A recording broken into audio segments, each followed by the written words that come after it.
महाराष्ट्र और हरियाणा के विधानसभा चुनाव के दौरान इंडिया गठबंधन की दरारें सबके सामने आने लगी थी। ऐसे में माना जाने लगा था कि राहुल और अखिलेश अब अलग अलग रास्ते तैयार कर सकते हैं। दोनों की नजरें दलित वोट बैंक पर थी, लेकिन अचानक ऐसा क्या हुआ कि जिससे अब भाजपा भी घबरा गई है। राहुल और अखिलेश ने ऐसी क्या रणनीति बनाई जो 2027 के विधानसभा चुनाव में जमीनी स्तर पर सबको चौंका देगी। क्या इंडिया गठबंधन के अंदर पड़ रही दरारें अब खत्म होने लगी हैं? क्या राहुल और अखिलेश ने कुछ ऐसा मास्टर प्लान बना डाला है जो इंडिया गठबंधन को और भी ज्यादा मजबूती देगा? और अचानक अखिलेश ने महाकुंभ में हुई भगदड़ की जांच को लेकर कौन से खुलासे किए?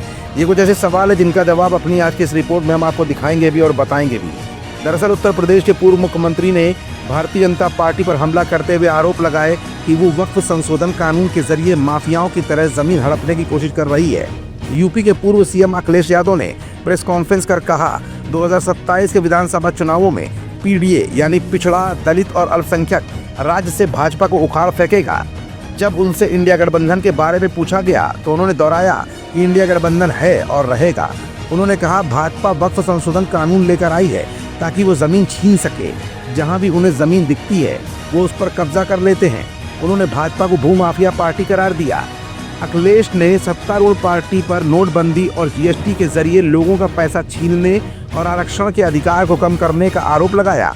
अखिलेश ने प्रयागराज में महाकुंभ के आयोजन के संबंध में भाजपा की कार्यप्रणाली की भी जमकर आलोचना की और ये भी वादा किया कि अगर उनकी पार्टी सत्ता में दोबारा वापस आई तो कुप्रबंधन की जांच कराई जाएगी। फिलहाल अखिलेश यादव ने अपनी प्रेस कॉन्फ्रेंस में 3 बड़े संकेत दिए हैं। पहला संकेत तो ये कि इंडिया गठबंधन की दरारों की खबरों में कोई दम नहीं है। मतलब इंडिया गठबंधन पूरी मजबूती के साथ 2027 के विधानसभा और 2029 के लोकसभा चुनाव में साथ दिख सकता है।